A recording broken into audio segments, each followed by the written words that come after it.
그런데 우리가 졌잖아요. 근데 뭐든지 그렇습니다. 시비 걸고 조약 체결이에요. 뭐든지 시비 걸고 조약 체결. 일본의 입장에서 우리나라를 개항시키고 싶은데 시비를 걸었다라는 거죠. 그게 뭐? 운요 사건. 바로 가보도록 할게요. 제가 어제 이 자료를요 거의 한 3시간 4시간 걸쳐서 이렇게 만들었어요. 자, 여러분들, 우리가 이제 강화도 조약을 얘기하는 데 있어서 이거는 우리나라 최초의 근대적 불평등 조약이라고 제가 말씀드렸잖아요. 일단 연도가 중요합니다. 연도는 몇 년? 1876년 꼭 중요하고요. 우리가 봐야 되는 건 배경적인 상황이겠죠. 그럼 뭐가 배경이었는가? 운요호 사건이 배경이었다라는 것. 운요호 사건 보세요. 1875년입니다. 1875년 운요호 사건의 결과 강화도 조약이 이렇게 체결이 된다. 자, 여러분들, 저 지도 보이십니까? 이렇게 좀 살펴보기 전에 운요호 사건은 어떤 식으로 일어난 일인가? 네, 일본에서 배 한 척이 나오죠. 이 배 이름은 운요호가 되겠습니다. 요 운요호가 우리나라 남해와 서해안에 뭘 위해서 출항을 했다? 해안 측량을 위해서 출발을 한 거죠. 자, 그러면서 이렇게 쭉 출발합니다. 서남해를 훑으면서 어디로 쏙 들어간다? 강화도로 쏙 들어간 거예요. 요 강화도에서 격전이 펼쳐지게 됩니다. 그런데 우리가 졌잖아요. 근데 뭐든지 그렇습니다. 시비 걸고 조약 체결이에요. 뭐든지 시비 걸고 조약 체결. 일본의 입장에서 우리나라를 개항시키고 싶은데 시비를 걸었다라는 거죠. 그게 뭐? 운요 사건. 저 운요 사건의 결과 이렇게 강화도 조약이 체결이 된다. 이거 장소는 어디냐? 강화도에 있는요 연무당이에요. 무예를 연마하는 장소. 왼쪽이 일본 애들이고 오른쪽이 우리나라잖아요.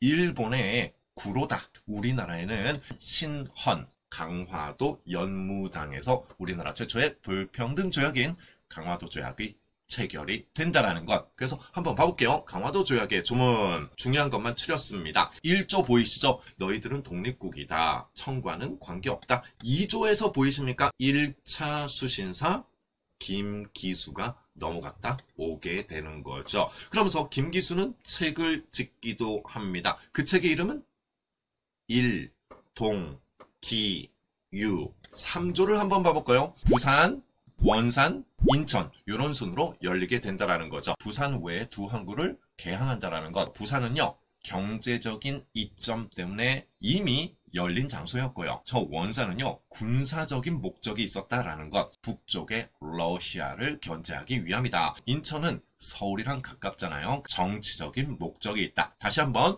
부산은 경제적, 원산은 군사적, 인천은 정치적, 이런 목적으로 개항이 된다라는 것. 부산, 원산, 인천 이렇게 얘기하고 있어요. 이게 개항된 순서가 되겠습니다. 이 조약에 색을 좀 칠해놨잖아요. 저기 7조와 10조 보이시죠? 불평등적인 요소가 되겠습니다. 7조에서 보면 해안 측량을 허용한다라는 것. 10조 보세요. 속인주의가 영사재판권이에요. 일본 애들이 개항장에서 범죄를 저질러도 진해 일본 법정에 선다라는 거죠. 7조에서는 해안 측량권 가져가는 거고 10조에서 영사재판권을 가져가게 되면서 불평등 조약적인 요소가 된다라는 것. 강화도 조약이 1876년 우리나라 최초의 근대적 불평등 조약이니까 실무진들이 만나서 이제 실무 협상을 한 거예요. 그 대표적인 조약이 조일 무역 규칙이 있죠. 또 하나 있죠. 조일, 수호, 조규, 부록이 있다. 자, 이거 기억나실까? 조일 무역 규칙은 무조건 3무, 무관세, 무항세, 그리고 진짜 약탈 많이 당한 무제한 쌀 유출. 무관세, 무항세, 무제한 쌀 유출. 이것뿐 없어요. 조일 무역 규칙은요. 1876년. 이게 조일 무역 규칙의 전부인데 요게 이제 조금씩 개정이 될 거란 말이에요. 그 라인을 좀 보셔야 돼요. 여기서 이 조일 무역 규칙에서 일본이 두 가지를 양보해요. 이따가 시간이 흐른 다음에 1883년에 뭘 양보하는가? 야, 너희들 조선 너희들 일부 관세를 매길 수 있어. 무관세를 양보해 주는 거예요. 무제한 쌀 유출 우리가 너무했지. 그러니까 그래, 너희들 무제한 쌀 유출을 막는 법령을 내세울 수 있어. 그러면서 결국 조일무역규칙을 개정하는 거죠. 그게 조일통상장정이 되겠죠. 조일통상장정 연도 확인 부탁드려요. 조일무역규칙이 76년, 조일통상장정이 1883년. 무제한 쌀 유출을 막는 법령을 우리가 만들어요. 그래서 반포를 합니다. 그게 방곡령이 되겠죠. 다만 1개월 전에 통보를 해줘야 된다는 것. 조일통상장정에서 두 개를 양보해 준 거예요. 얘네들이 뭘 갖고 싶었다. 이미 청나라는 조청, 상민, 수령, 무역, 장정에서 가지고 갔던 미국이 최초로 그 조항을 심어놨던 그거를 가지고 싶었다라는 거죠. 네, 맞습니다. 요 두 개를 양보하면서 일본은 요거를 가져가게 된다라는 것. 최혜국 대우가 되겠죠. 요게 끝이에요. 조일무역규칙, 조일통상장정으로 1883년 최혜국 대우를 가져갔다. 그러면서 최고의 혜택을 받는 국가가 되었고 내지 통상권을 가져간다라는 거죠. 그러니까 이 조일통상장정의 결과 한성에 와서 서울에 와서 장사를 할 수 있게 되었다. 그래서 최혜국 대우 내지 통상권 획득 이렇게 가져가시면 좋겠습니다. 조일, 수호, 조규, 불호 이렇게 한번 보도록 할게요. 내용부터 한번 보도록 하겠습니다. 일본인 긴급 사태 때 내지 여행 허용.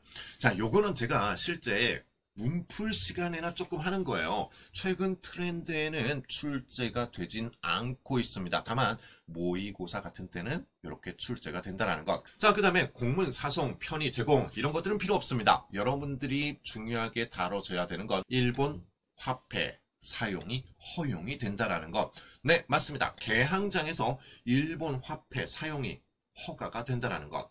아니, 그럼 개항장에서 일본 화폐 사용할 수 있지 않냐? 그게 우리나라 입장에서 뭐가 손해인가? 라는 생각을 하실 수도 있을 것 같아요. 이미 일본에서 통용되지 않는 화폐들이 있겠죠. 일본도 막 화폐 개혁을 많이 진행한단 말이에요. 그럼 일본에선 사용할 수 없는 돈들이에요. 그런데 그런 돈이 우리나라에서 사용이 되는 거예요. 그러면 이거는 경제적 수탈과 관련이 있겠죠. 그러니까 예를 들어서 그런 거예요. 이미 우리나라에선 쓸 수 없는 그 통화 가지고 쓴다는 얘기예요.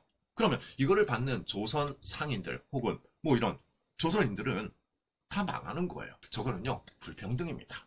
요거 중요합니다. 부산 간행이정을 심리로 한정을 한다라는 거. 자, 5조 보세요. 개항장에서의 조선인 임고의 허용. 별거 아닙니다. 임용 노동자를 고용할 수 있다라는 거예요. 개항장에서 지네들이 상점도 열고 뭐 하니까 노동자 고용할 수 있다라는 것. 일본의 묘지 인정, 일본 상품 자유 인정. 이거는 뭐 참고만 하시면 되겠고요. 중요한 건 저기서 7조와 4조예요. 이게 가장 큰 핵심이라고 볼 수가 있는데 우리가 좀 집중적으로 봐야 되는 건 저 4조예요. 간행 이정, 이건 개항장의 범위를 얘기하는 거죠. 이렇게 심리가 되겠습니다. 그러면 요런 개항장 안에서는요, 어떤 애들이 들어와서 살 수 있는 거예요. 점포를 꾸릴 수 있습니까? 상행위를 할 수 있습니까? 얘네들이에요. 보통 우리나라에 많이 들어왔던 애들이 청나라 애들과 일본 애들이 되겠죠. 그래서 청상인 혹은 일본 상인들, 이 개항장 심리 바운더리 내부에서 점포 개설, 상행위를 많이 하게 된다는 것. 요 간행 이정 심리